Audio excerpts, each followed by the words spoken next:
Y quiero presentar ahora a todos ustedes a Niklas Andreen. Ya muchos de ustedes lo conocen. Él es vicepresidente y director de hospitalidad, autos y medios digitales globales también en Travelport.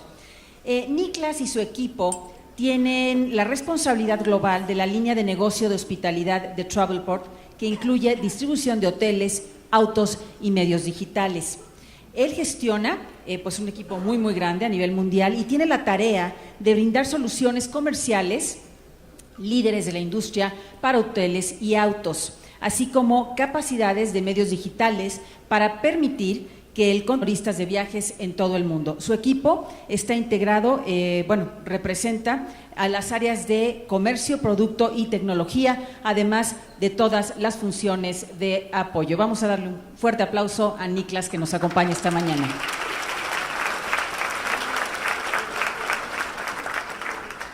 Thank you. I think that was Niklas come up on stage because my Spanish is and Mexican is very limited. I'm going to talk about something really exciting to follow on from what Matt talked about. When we talk about travel, we generally talk about airlines, hotels. Sometimes we get to talk about car rentals. But actually, one of the real areas when innovation is really happening and where connectivity is ground transportation, which I think is one of those areas we all know about, we all suffer through, but we've never really thought about in the bigger scheme of things. So I'm going to spend the next 15 or so minutes kind of giving you a view of that space and connectivity in that space. And I'm going to try to give it in 3 dimensions. First of all, a little bit, what is transformation? What is the ground transportation industry? Why do I believe Mexico is really in a great place to lead a lot of the development that's going to happen in this place, not just in Mexico, but to be an input to the rest of the world. And just give you a real little live example of the struggles we've gone through as we started thinking about this being a commerce platform, wanting to make sure we can provide this to our customers. But ground transportation is a bit like everything else. Everything that's new is always intimidating. We always like what we're historically doing. So just to get you in this right frame of mind, I'm going to show you a little bit of video what I think most people think about when they think about ground transportation. So let me start off with that.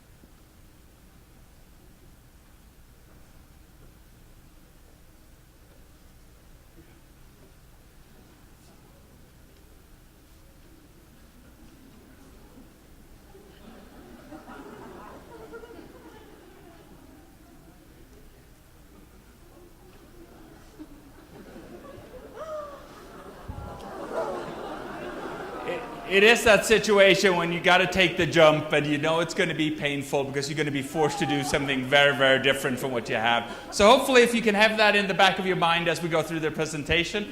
There's a second video at the end and hopefully that we can get the sound for that one as well. But ground transportation, it really has 2 dimensions when you look at it. The first one is, of course, the self-drive, and that's what we classically know. A lot of that comes with rental cars. The second one, which is becoming bigger and bigger, is the car with driver. It's huge in APAC, really big in Africa, and big in a lot of the Latin America's countries as well. The other 2 dimensions is pre-booked. I know weeks and months ahead of time that I'm actually going to be traveling, so it's part of my total journey. Versus the on-demand, the spur of the moment, where historically it's been the taxi companies. So if you look at those 4 boxes, self-drive, pre-booked, that's when the rental car industry has been forever. The second part is, we saw a couple of years ago, 5, 6, 7 years ago, the kind of self-drive on-demand, where people started putting cars in cities. You saw players like Zipcar in the Americas, Carrot here in Mexico, where you literally can use your car for a couple of hours and then you return it. The other side is the on-demand side, the car with a driver. And that's where players like Uber, Lyft, Tapsi, Easy Taxi has really revolutionized what was historically a very conservative taxi industry. The space that no one has really done a great job as of yet, which is a real opportunity, I think, for innovation going forward, and especially in a corporate travel environment, is the really big one. is the car with driver where it's pre-booked. Because if you look at the process today, best case people have a phone number to call. It's a very, very fragmented industry. But like everything else, you ask yourself, is it worth to think about it in terms of how big is the opportunity? Well, if you actually look at the rental car industry globally, it's a $56 billion industry. Car with driver is actually a bigger industry. It's a $65 billion industry. The reason nothing has happened with it is because it's been small mom and pop players in most every country in the world, because the technology hasn't allowed the connectivity and the automation of how they run their businesses. So a lot of them have had a note, remember, pick up Mr. Andreen on Thursday, that means I can't pick up someone else, etc. That's how they run their businesses. And if you look at the on-demand business, there's not a lot of great data around there. It's coming. But if you look at the US market alone, that's a $6 billion industry. So if you expand that up into the world, it's at least as big, or if not bigger, than the other areas. So all of these are great opportunities for us in the travel industry. And back to what Matt was talking about, people expecting to have that total view, the integrated view of the entire travel. Today we tell people, I'll meet you at the airport when you get to your airplane. Your luck getting there yourself. And then when you land, I hope you get to the hotel, but I'll help you sort out the hotel and some attractions attached to it. So how can we really take that entire journey and help people? So looking at Mexico, why do I believe Mexico is going to be a hotbed of innovation around this? Well, I think there's a couple of things, and mobile that Fergal is going to talk to is a big one. You're not tied to the legacy of the infrastructure that a lot of Western Europe and the US have in terms of desktop computers. 92% of your rental car bookings is still done offline. So you have the opportunity to leapfrog and not kind of carry along the baggage of the last 10 years of desktops and point-of-sale solutions. And if you look at it, is it important? Is it important for businesses? Because there's no point in innovating in a space and try to be successful if there's no demand for it. Well, ground transportation today is almost 10% of corporate travel costs, and it's growing rapidly. And it's also one of the ones that are the least regulated. Best case, a corporation will have a corporate agreement with a rental car company. And if you find a really, really good company, they will have a corporate agreement or the corporate approach on Uber. But for most companies, good luck, and we hope you claim it through your expenses. So that's a really big part of why this is important, and why being successful here in the business travel world is going to be a real key ticket. If you look at rental cars, it's also an industry, the box on the top right corner. If I look at Latin America, it's an industry that's growing by 17% year on year, where North America is growing by 5%. And like I said, 92% of it is still done on offline. So it's really waiting for that revolution to come in terms of how you arrange for those pieces. If you look at it from the market perspective, the rental car piece, just to give you a view on it, so Hertz is the biggest player here. In the US, Hertz, Avis & Budgets, and Enterprise is 94% of the market. So you still have a lot of fragmentation going here. And fragmentation for us in the travel industry is good, because it means that if we can bring that together and make choice simpler for our customers, we can be really successful in the businesses that we do. Because what people want today is not choice, because we have choices coming out of our ears. What we need is relevant choices. What's the right choices for me in any given occasion?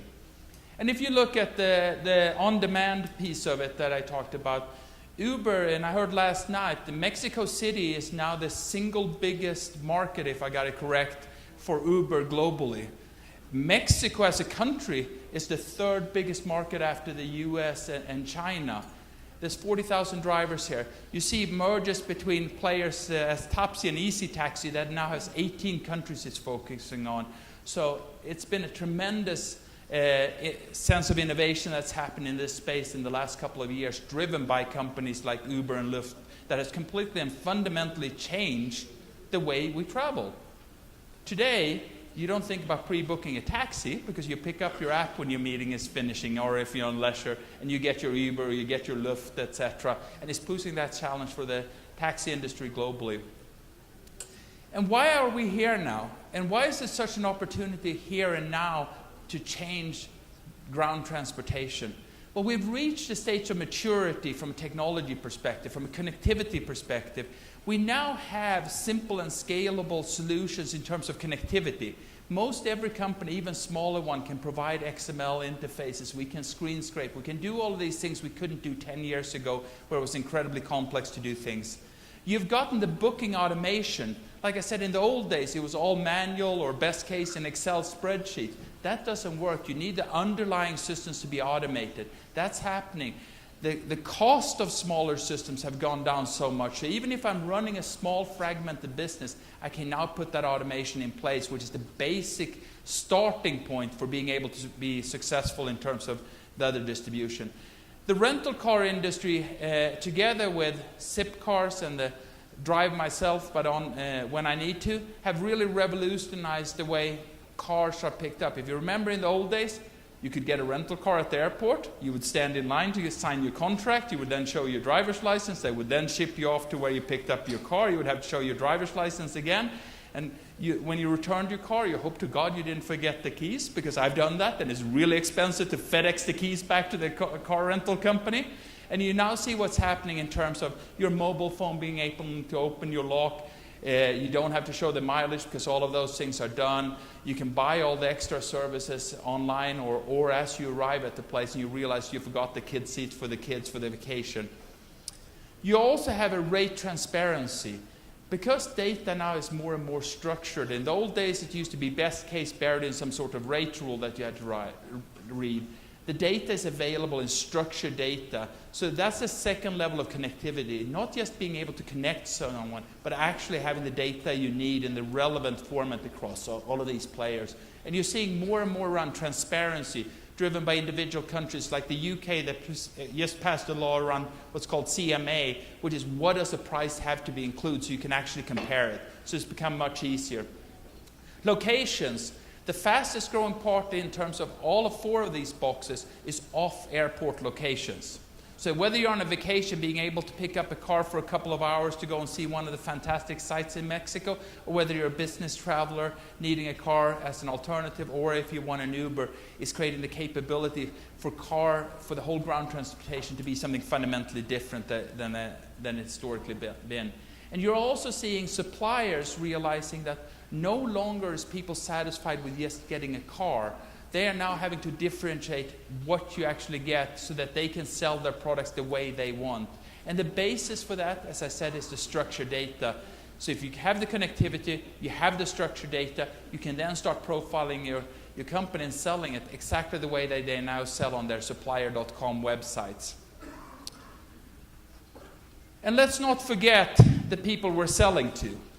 We've talked about millennials for years, and yeah, they've been out there, these weird, strange people akin to the green people that come from Mars or something like that. They are by 2020 going to be a $320 billion purchasing power out there. So when you're doing and thinking about innovation in this space, it's how do we cater for them? They don't want to talk. They absolutely don't want to book that car offline. I try to call my daughter. There's no way she answers. I text her, I get an immediate reply. That's the environment we're facing today. That's what we need to build for. So, just like you, we had the same dilemma. We are a global commerce platform. Our customers want to travel end to end.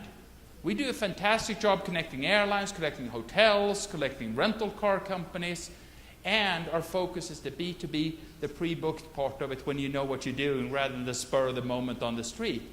So we said, well, if we're actually going to be able to solve the total picture, we have to also be able to solve the ground transportation piece. So like every good company, we went to our travel agency and said, how do you do it today? This was the most common. 99 out of 100 said, best case, I had a couple of phone numbers written down and said, well, I usually call them and I pre-book it and say, Mr. Andreen is flying in again. And you know, when you're flying to Mexico and you've never been there before, well, I have to call one of my other colleagues or another PA. Well, is there a business for us? And so a lot of this, and I think most of you will realize when you tap into this space, you actually have an existing customer base wanting and needing your help to be successful because they want to travel end to end. People don't want to sort out your travel to the airport. Good luck when you arrive.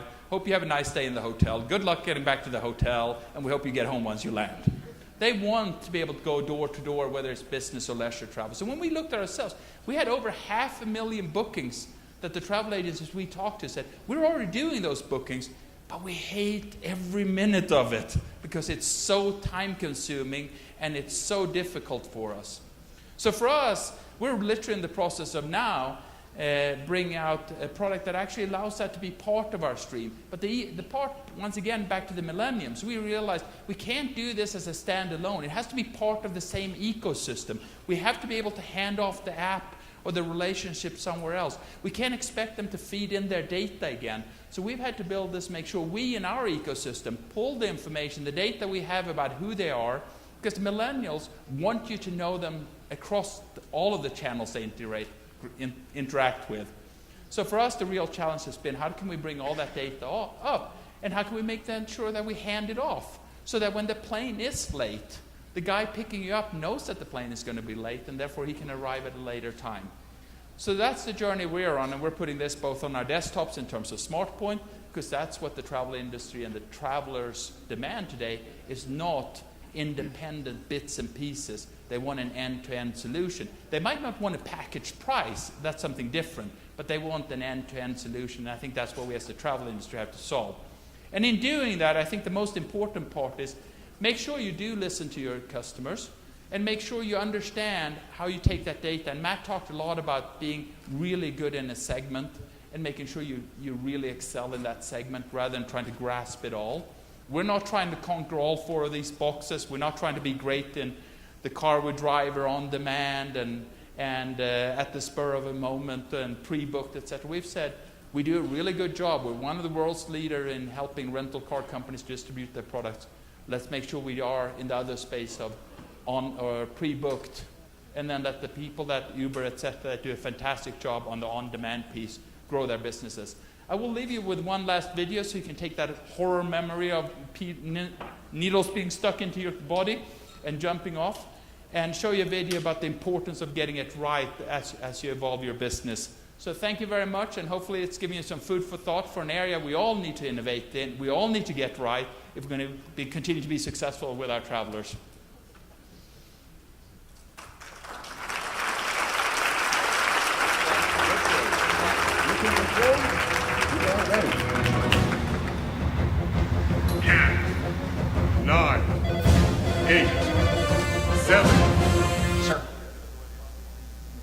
It's the sponsor. Data shows we need to make the logo bigger. Thanks, Mission Control. We are ready. Again. 9, 8, 7, 6. Sir, it's the sponsors again. Data shows millennials don't like the color. And we need a hashtag. 10, 9, 8, 7. What? Search data shows Mars is no longer trending? They want to send them to Pluto. Pluto? プルードえよせってそれ惑星じゃないだろ 8, 7, 6, 5, 4, 3, 2, 1. What happened? Sorry, guys. They burnt up their budget. We have to push. So make sure that if you do get into this space, as Matt said, it is an investment. It's not something you can do with your BAU. So make sure you have the funding, you know what your customers need, and that you can carry through with it. Because this is the world that's coming. So thank you once again very much.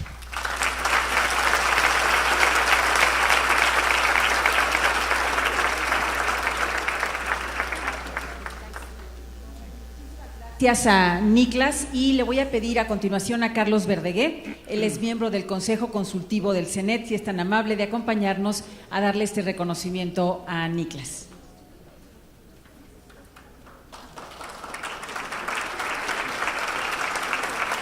Thank you very much. Hope you enjoyed it. Thank you.